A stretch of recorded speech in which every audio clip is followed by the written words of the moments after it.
Didier Deschamps, il vient en tant que sélectionneur de l'équipe de France, ancien joueur de la Juventus ou ancien Nantais? Voilà la vraie question. Mais giocatore del Nantes. Il faut dire qu'il qu'il soit pour nous demain. Ah ouais, ma è necessario che lui sarà per Nantes e non per la Juve. Très important. Molto importante. Voilà. Sai.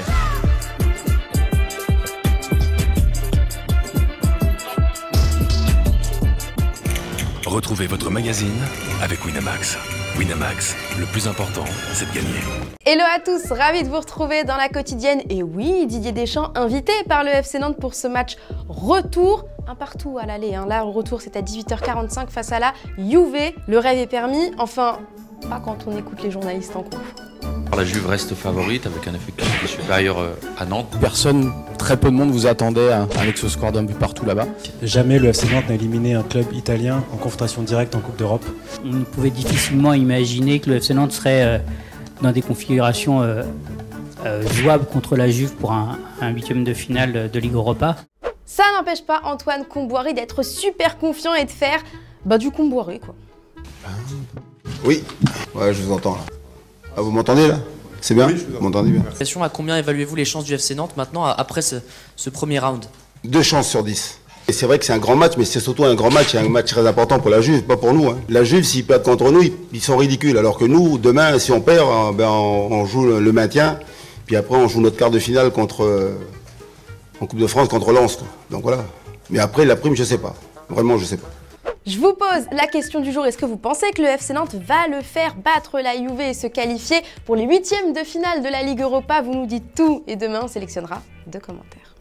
Il y en a un en tout cas qui est attendu ce soir, c'est Andy Delors, la recrue hivernale des Canaries. Il est super motivé Andy pour débloquer son compteur. Il aime trop le FC Nantes, il n'arrête pas de le dire, quitte à mettre des petits tacles aux Niçois. À Nantes, je retrouve ce que j'aime. Déjà, un public extraordinaire. Les valeurs d'un club familial, ce qu'on avait perdu depuis le début de saison avec Nice. Bon, Nice, on les retrouvera en mars pour la Conference League. Ce soir, c'est toujours l'Europa League avec nos clubs français qui reçoivent tous. Monaco a l'avantage face à Leverkusen, tandis que les Rennais accusent un court retard contre le Shakhtar. Mais le match du soir, c'est quand même Manchester United qui reçoit le FC Barcelone. Match de fou furieux à l'aller, ça s'était soldé sur un 2 partout. Hein. À l'entraînement, on a vu Anthony faire une toupie pour changer, Bruno Fernandes faire des Kalinux à Raphaël Varane et Harry Maguire mettre un petit pont, c'est Disneyland. Ils ont reçu la visite d'un ancien, Robin van Persie. Ils sont tous passés devant lui comme si c'était le prof principal. Et au Barça, ça dit quoi alors? La rumeur court toujours et encore, celle qui dit que Léo Messi pourrait revenir en Catalogne. La presse espagnole évoquait hier un rendez-vous entre le père de la Pulga et le président Laporta. Question à Xavi, en conf, un retour de Léo Messi, c'est possible? Ça balance. La verdad, nada que añadir. Ya dije en muchos momentos que esta es su casa. Para Leo esta es su casa y que tiene las puertas abiertas. Así que es un amigo. Estamos en contacto permanente, con el Presi hablamos de muchísimas cosas y pues dependerá mucho de él, de lo que quiere hacer en su futuro, de lo que encaje para el club también, pero es evidente que esta es su casa, no hay ninguna duda. Allez, on se fait un petit football vrai, ça faisait longtemps, je vous emmène en 2e division japonaise. Iwaki contre Fujieda. Bam, talonnade pour la remise et superbe frappe signée Ryo Watanabe.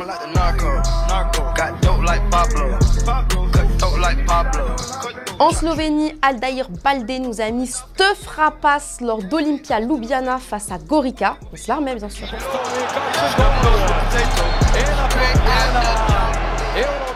Et hier soir, c'était les derniers matchs des 8e de finale aller de la Ligue des Champions. L'Inter a gagné 1-0 contre Porto. Mais ce qu'il faut retenir, c'est surtout le nul entre City et Leipzig, un partout. Pas folichon pour Pep Guardiola, qui n'a effectué aucun changement durant la rencontre. Mais pourquoi, Pep? So that doesn't mean the fact that if there's substitutions, I have to do the substitutions. And I am a so good manager to decide what I have to do or not. Ouais, enfin, Haaland était muet. Il y avait quand même de quoi faire sur le banc. I was really pleased what I was seeing. Maybe the second leg I will decide to be crazy and play with 9 strikers. And I need this type of control. Bon, on va parler du buteur, c'est mieux. Il s'appelle Riyad Mahrez et il est devenu le 5e joueur africain à marquer 20 buts en Ligue des Champions. Après Mo Salah, Didier Drogba, Samuel Eto'o et Sadio Mané. Félicitations à lui, mais pas félicitations aux Britanniques du tout sur cette phase aller des 8e de finale de la Ligue des Champions. Parce qu'aucune des équipes anglaises, que ce soit Tottenham, Chelsea, Liverpool ou Manchester City, ne s'est imposée sur cette phase aller. Serait-ce le déclin du foot anglais? La suite dans 2 semaines. J-3, oui, avant le classique, ça se passera au Vélodrome. Et première mauvaise nouvelle, elle est pour les Parisiens puisque les supporters sont interdits de déplacement. La deuxième mauvaise nouvelle, elle est pour les Parisiens, toujours comme si cela ne suffisait pas. Christophe Galtier est malade, oh pauvre petit père. Il était absent à l'entraînement de son équipe, le coach souffre d'un syndrome grippal, ses adjoints ont pris le relais. C'est vraiment pas ouf en ce moment l'ambiance à Paris, heureusement ils peuvent compter sur les fans à domicile, oui, au camp des loges, car demain ce sera le premier entraînement ouvert au public en 11 ans. Ça va se passer à 17h30, 28 500 billets réservés, ça va se passer en petit comité. Avant de se quitter, prenons des nouvelles de notre cri-cri adoré, oui, Cristiano Ronaldo. Tout se passe bien pour lui en Arabie Saoudite, regardez-le. Il a fêté ce qui est un peu leur fête nationale, c'est le jour de la fondation du Royaume d'Arabie Saoudite, tous les 22 février, et on le voit en tenue blanche, brandir une épée, prendre le petit café avec Talisca. Il s'est régalé. C'est chèque Cristiano. Et je parle pas du chèque... Oh. Hier, je vous demandais si Vinicius était actuellement le joueur le plus décisif au monde, comme le pense son coach Carlo Ancelotti. Robert, absolument pas pour toi, il joue bien, mais loupe beaucoup de passes faciles. Tu nous dis que si on retire Benzema de cette équipe, on verra que Vini ne sert pas à grand chose. Pas très gentil ça. 7 ou 7, toi, tu trouves que c'est l'un des plus décisifs au même titre que Mbappé ou Osimhen, et tu trouves que Vinicius est sous-coté. Voilà. Et voilà, c'est déjà la fin de la quotidienne. On se retrouve demain, on sera à J-2 du Classico PSG. D'ici là, portez-vous bien, on se quitte en images et en musique. Ciao.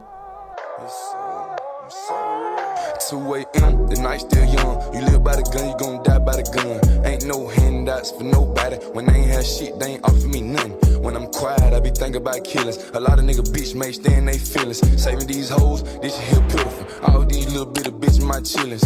And mama, don't worry, you raised the gangster. I'm a survivor. It hurt me not being